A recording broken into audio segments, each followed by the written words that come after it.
Hello and welcome to the Listening Post's unboxing channel on YouTube. Today, again, I'm very proud to be unboxing a piece from McIntosh.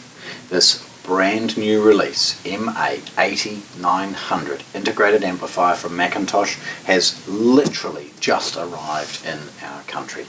It is the 200 watt integrated amplifier with 32-bit DACs on board, asynchronous DAC, modular.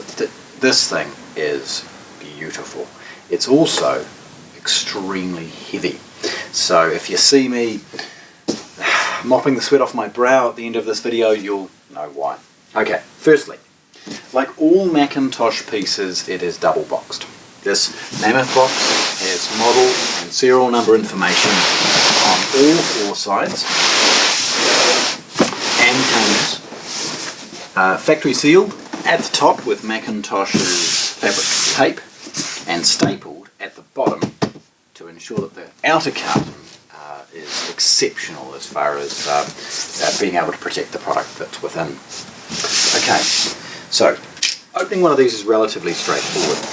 Like all McIntosh pieces, it's double boxed. So it's very, it can be a bit rough with cutting the tape because I know that deep within it is another box that will protect them. With any of the larger, heavier pieces, it's a really good idea to try and lift the packaging off the product, not the product off the packaging. Before I do so though, I do lift that up, just let you have a little look at how well packaged it is. So if I roll this over, slide it a bit perhaps back in the frame, roll this and remove that straight cut. So I mentioned the staples at the bottom. Have a quick look. This is a big heavy box. Now the foam inserts help to isolate the product within, and taking those inserts off is relatively straightforward.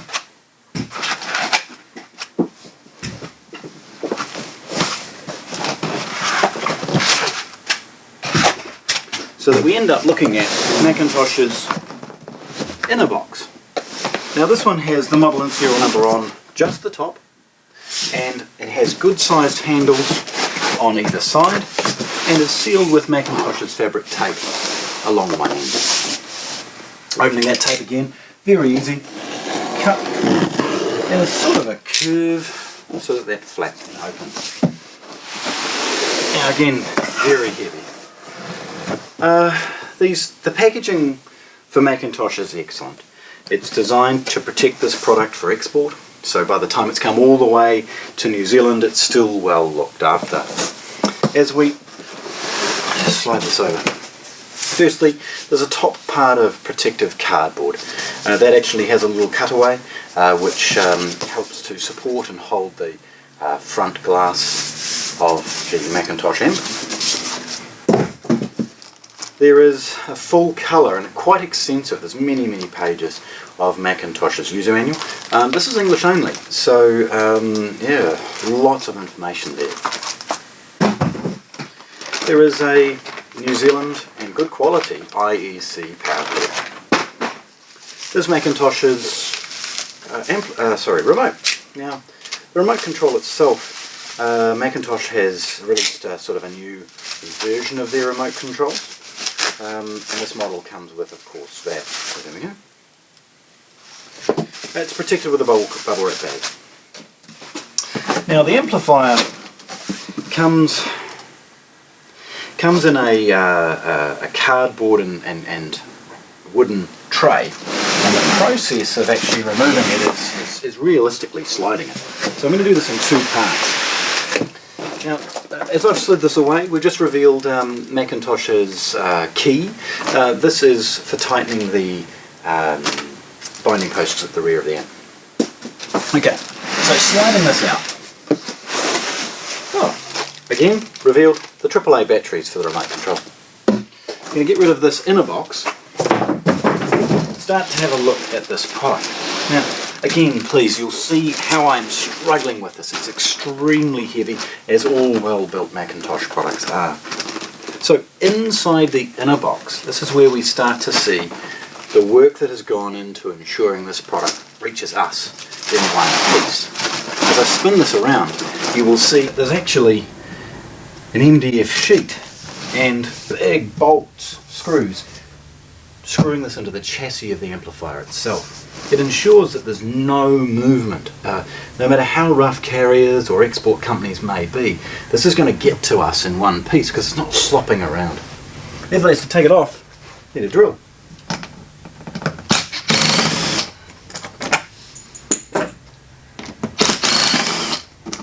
So there's a big long screw and big washer.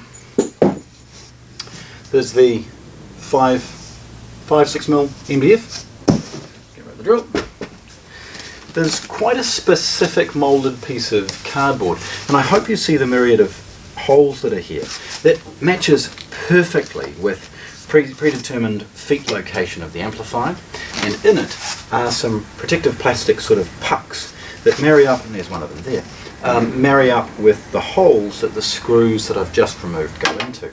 This means that right from the design of this amplifier, McIntosh has understood that it's going to be heavy, it's going to be difficult to bring this to an export market, and that it needs to be pinned in place. So it's excellent that McIntosh do such an awesome job of their packaging.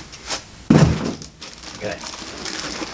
Now, looking at it and rolling it up for a moment onto its edge, and just I'm going to spin it around so we're not looking at the bottom.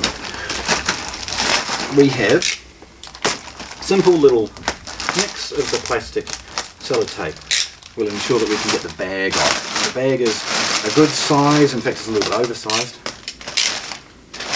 And we can start looking at this amplifier for the first time. Now with anything that's kind of heavy, you can see that we're using the technique of kind of just moving the amplifier around quietly and ensuring that the bag itself comes off cleanly. There's inside the bag a desiccant to ensure that it's dry, and spinning this amplifier around, we have a look at its front. I'm going to lift this up, I'm going to have a good look. So, firstly, all McIntosh pieces have a glass front, and all of the printing and other information is screen printed at the rear. The advantage of this, of course, is over time none of this will wear off, ever. And if you leave a fingerprint or a mark or something like that on the product, simply wipe it with glass cleaner and you're back to factory new. Right, as we look at the front, the input selector is a rotary encoder. This has a dual role. Pushing and holding actually takes you into the amplifier's setup menu. It allows you to allocate inputs, change what the input names may be, and also set up key features like Theater bypass or something along those lines. Underneath the input selector is the headphone output. Now, like all McIntosh pieces, the headphone output is very, very well regarded, and this one features McIntosh's new HXD. Now, this is a feature in enabling headphone users to create a more sort of room-like feel to headphones. And again, the headphone amplifier is perfect. Sounds absolutely lovely. The next two buttons are the output 1 and output 2 from the preamp. There's bridging clips at the rear, which we'll see, and please hang around for the photographs at the end of this because it'll help you understand some of these key features. Nevertheless, the output 1 and 2 enable us to use this to perhaps change and add power amplification, put it off to another area perhaps. Moving across, we have the 5-channel graphic equalizer and the 2 lines of dot matrix display. Obviously above that we've got McIntosh's classic logo. This is iconic and well regarded and known in our industry. The VU meters, of course, let's never forget those. And as we move along, we've got the button to turn on and off the equalization at the front. We've got a mute and a power or standby button. Pushing and holding standby will factory reset the unit, and it'll reset input selections and other things like that. And of course, rotary encoder for the volume control. Beside the volume control is its infrared sensor. Now, as I push this down for a moment and then lift it up, I want you to understand the depth of this piece. It's not going to fit on a standard shelf, and neither should it. It's so heavy and so well made. Beautifully ventilated. We've got McIntosh's new logo now in the heatsinks. Amplification stages left and right. In the middle is the Autoformer output. Is the power transformer, backed up with the left and right channel Autoformer output transformers. Spinning it around again, you get an understanding of its depth.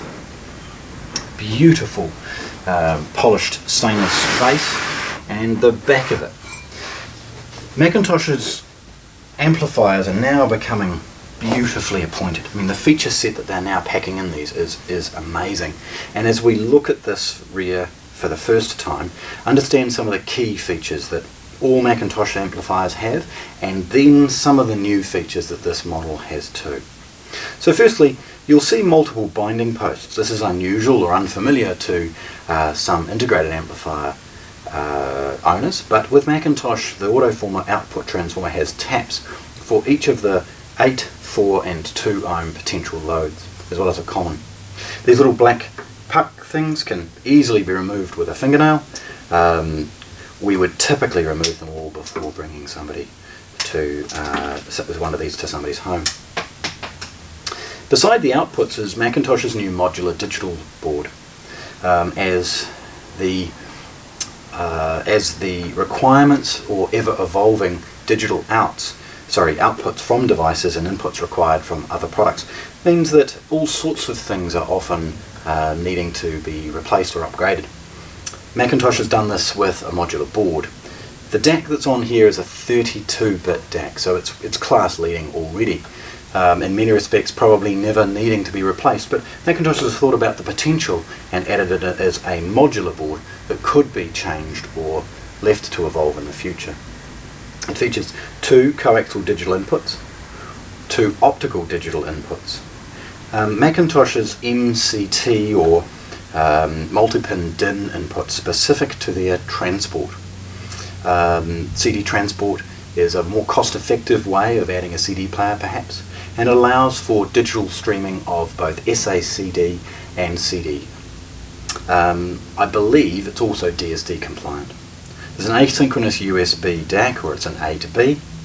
There is a service port beside that, and although it looks the same as a USB port in its modular digital in, it is in fact for software updates and servicing purposes. It's not a USB input. McIntosh's very well appointed control is beside this, and that's where we've got 3.5mm mono and 3.5mm stereo inputs, quite specifically for McIntosh control, for both remote control and triggering power amplifiers and other things like that to turn on.